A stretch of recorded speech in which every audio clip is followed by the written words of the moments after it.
Abidjan, la capitale de la Côte d'Ivoire, s'est réveillée mardi 19 juin 2018 les pieds dans l'eau. La faute à une grande pluie diluvienne qui s'est abattue dans la nuit du lundi au mardi sur la capitale économique ivoirienne. Une situation de grande catastrophe faisant d'importants dégâts matériels et de nombreuses pertes en vies humaines dans les quartiers d'Atekoubé, Palmeraie, Bonouma et Cocody. Le niveau de l'eau est monté jusqu'à 2,5 mètres dans des maisons, emportant tout sur son passage. De façon officielle, le gouvernement dénombre 20 décès, dont 18 à Abidjan, un à Tiassalé et un autre à Guibérois. Parmi ces morts, un administrateur de l'Assemblée nationale, M. Konaté Mamadou, compagnon de Guillaume Soro, coincé dans sa voiture et emporté par le puissant courant d'eau alors qu'il allait au travail. Les sapeurs-pompiers militaires et la marine nationale ont quant à eux permis l'évacuation de 136 personnes et de 2 blessés. Pour faire face à ces catastrophes, le gouvernement ivoirien a débloqué la somme de 2 milliards de francs CFA pour des mesures d'urgence. Cette somme comprend, entre autres, l'assistance financière des familles endeuillées et la prise en charge des frais liés aux obsèques, l'assistance en vivres et non-vivres pour les familles déplacées, l'écurage de tous les caniveaux et la destruction des bassins au niveau de tous les sites à risque. Par ailleurs, chaque famille endeuillée recevra 1 million de francs CFA pour les soutenir dans leur reconstruction. Le gouvernement ivoirien ferait œuvre utile s'il prenait des mesures en amont pour éviter ces catastrophes au lieu d'agir toujours en pompier.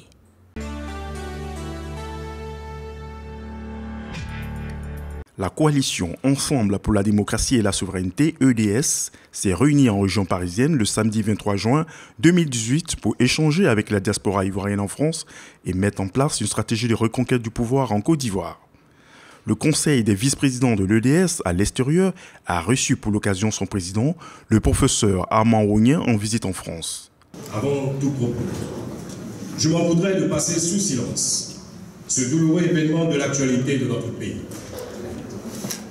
En effet, dans la nuit du lundi 18 au mardi 19 juin 2018, une forte pluie s'est abattue sur la ville d'Abidjan et ses banlieues. Au moment où nous quittions la Côte d'Ivoire, le bilan officiel des dégâts causés par cette pluie diluvienne faisait état de 20 décès, 136 familles déplacées, des blessés, d'importants dégâts matériels, notamment des biens et des domiciles perdus ou fortement endommagés. Et je voudrais très respectueusement que nous nous souvenions de toutes les victimes de ces inondations. Que dis-je de ce drame jamais vécu en Côte d'Ivoire, et que nous saluons aussi par l'observance, en nous tenant debout d'une minute de silence, la mémoire de nos frères et sœurs combattants de la liberté qui nous ont malheureusement quittés, aussi bien en Côte d'Ivoire qu'en exil.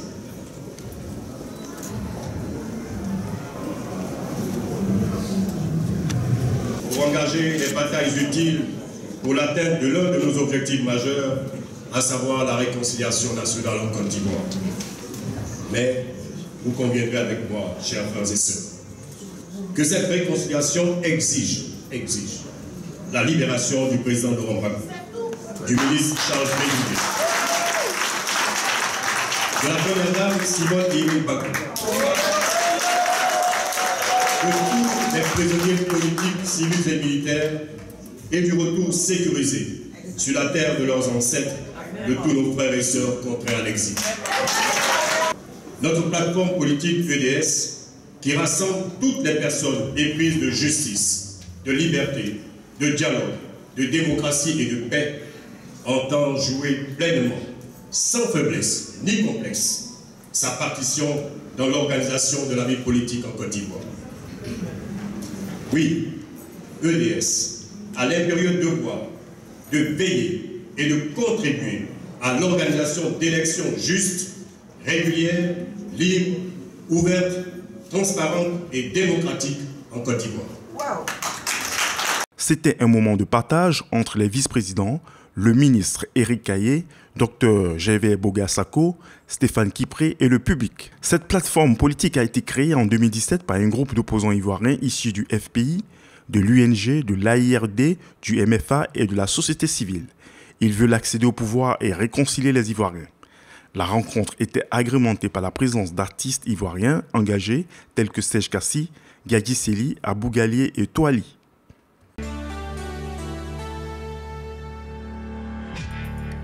Comment créer une entreprise, trouver des financements, avoir un emploi et des partenaires? Le Forum des diasporas africaines a été conçu pour apporter des solutions concrètes à chacune de ces préoccupations. C'est pourquoi les organisateurs du premier Forum des diasporas africaines et méditerranéennes, qui s'est déroulé le 22 juin 2018 au Palais des Congrès de Paris, se sont fixés 3 objectifs majeurs: innover, fédérer et agir. Un forum qui s'est déroulé sous 4 modules essentiels. Quelle initiative pour faciliter l'implication de la diaspora en Afrique? Quels nouveaux outils de financement pour vos projets en lien avec l'Afrique? Diaspora, innovation et nouvelles formes d'engagement. Construire un projet en Afrique, quelle opportunité pour la diaspora? C'est autour de ces thèmes que les Africains, Européens et Asiatiques et toutes les structures qui y ont dressé des stands ont échangé. Une initiative qui a permis aux hommes d'affaires européens ou africains de se faire une idée des orientations qu'ils pourraient donner à leurs projets qu'ils auraient en Afrique à partir de l'Europe. Les Africains résidant en Europe qui comptent retourner investir en Afrique ont également pris des contacts et relations qui vont dans ce sens. Pour animer ces séances, les promoteurs ont fait appel à des journalistes de renom, parmi lesquels Alain Foucault, Radio France Internationale, et Venance Conan, directeur général du quotidien ivoirien Fraternité Matin. Pour organiser ce forum, il a fallu l'apport de grands partenaires, des partenaires experts, institutionnels, de soutien et des partenaires presse, dont La Voix de la Diaspora, une radio web qui appartient à l'ambassade de la Côte d'Ivoire en France. Sont intervenus aux différents ateliers de ce forum Lionel Zinsou, ancien Premier ministre béninois, Rémi Weber, président directeur de la Banque postale de France, Chakib Ben Moussa, ambassadeur du Maroc en France. Toutes ces personnalités ont enrichi de leurs expériences ces assises. Au terme de ce forum des diasporas africaines, certains participants portent leur regard sur l'événement. L'Europe a été développée en grande partie par sa diaspora éparpillée aux Amériques, en Afrique, en Australie, en Asie, partout ailleurs. Je trouve que c'est intéressant d'avoir ce type d'espace, de lieu où sont concentrés tout ce qui se fait en termes d'innovation, en termes de diversité, en matière au niveau de cette diaspora, qui est à la fois ici en France, mais qui a des projets en direction du continent. Et on voit qu'il y a un dynamisme.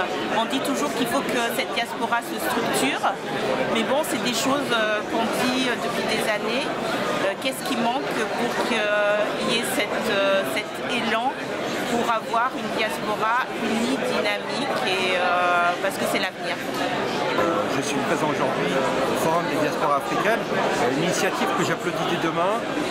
Enfin, la communauté africaine dans son ensemble et dans sa diversité qui se réunit pour des projets communs, qui prend ses responsabilités et qui veut d'un avenir pour ses enfants.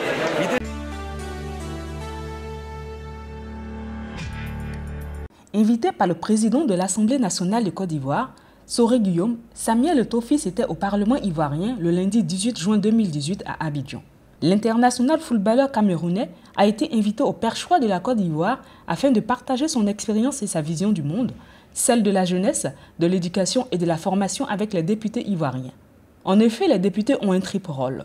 Ils doivent contrôler et veiller sur la gestion de l'État, représenter le peuple tant au plan national qu'international, adopter et veiller à l'application des lois. Dans ce cadre, les députés peuvent inviter dans une de leurs commissions spécialisées toute personne capable d'éclairer les parlementaires et par ricochet les populations dont ils sont les représentants. D'où cette perche tendue à Samuel Eto'o, qui est un modèle de réussite, un leader d'opinion, un footballeur de renommée internationale. Et qui plus est, s'investit dans le social et l'humanitaire. Pour celui qui veut être un éveilleur de conscience pour la jeunesse africaine, l'occasion était belle pour exposer ses projets, ses idées aux députés et aux populations ivoiriennes. En présence du président de l'Assemblée nationale Guillaume Soro, l'ancien joueur du Barça, de Chelsea et du Real Madrid a échangé avec les parlementaires ivoiriens. De son expérience personnelle à ses réalisations, en passant par des projets qu'il juge utiles et importants pour la jeunesse ivoirienne, les échanges ont été fructueux et prometteurs. Avant de prendre congé des députés ivoiriens, Samuel Eto'o Fils a promis construire au moins une école primaire en Côte d'Ivoire d'ici peu.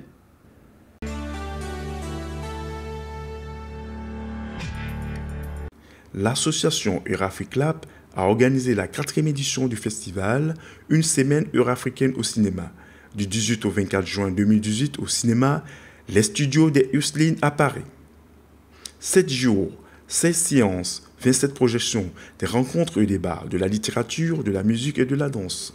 C'est la 4e édition et cette année, elle a lieu sur le droit à la mémoire. Donc nous allons projeter 27 films en 16 séances avec à chaque fois des débats avec les metteurs en scène ou les comédiens ou des historiens ou des anthropologues.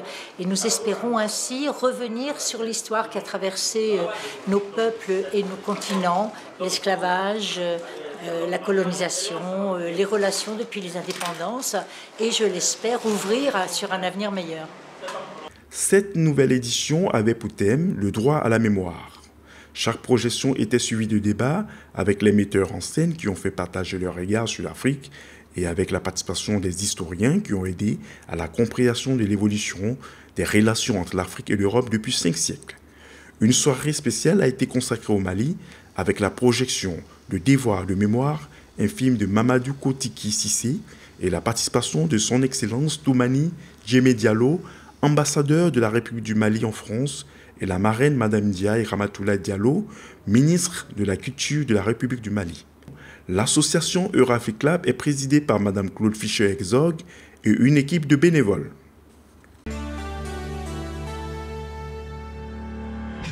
Le 15 juin 2018, Johnny Hallyday aurait fêté ses 75 ans. Un anniversaire que tout le monde célèbre tristement en se remémorant l'idole des jeunes. En témoignent les nombreux hommages des people au rocker sur les réseaux sociaux. Il y a un peu plus de 6 mois, la France apprenait la mort de l'un de ses plus grands piliers de la musique, Johnny Hallyday. Une mort survenue avant qu'il ne passe le cap des 75 ans. Et c'est justement le 15 juin 2018 qu'il aurait soufflé cette bougie supplémentaire. À cette occasion, les stars n'ont pas manqué de saluer la mémoire du taulier en lui adressant quelques mots. L'hommage a été suivi d'une messe animée par le père Bruno Auré, un récital de poèmes et des chansons de Johnny Hallyday jouées par l'organisme de l'église de la Madeleine. La messe a débuté sur l'air de Ô Marie. Les paroles ont été modifiées pour pouvoir correspondre à l'évangile. Je crois que Johnny vaut bien une messe. Merci à Johnny et bien sûr à Dieu de nous avoir donné Johnny, a démarré le prêtre, avant que les choristes chantent le psaume 26 sur la musique du pénitencier.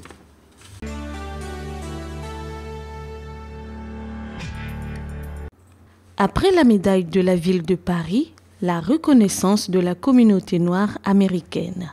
En un mois, la vie de Mamoudou Gassama a changé du tout au tout. Proclamé héros national le 28 mai 2018, reçu à l'Élysée par le président et bientôt naturalisé français, le jeune homme de 22 ans a traversé l'Atlantique pour recevoir le prix BET Award de l'acte héroïque. La cérémonie organisée par la chaîne Black Entertainment Television, BET, a eu lieu dimanche 24 juin 2018 à Los Angeles. Elle vise à récompenser les Afro-Américains dans divers domaines de divertissement.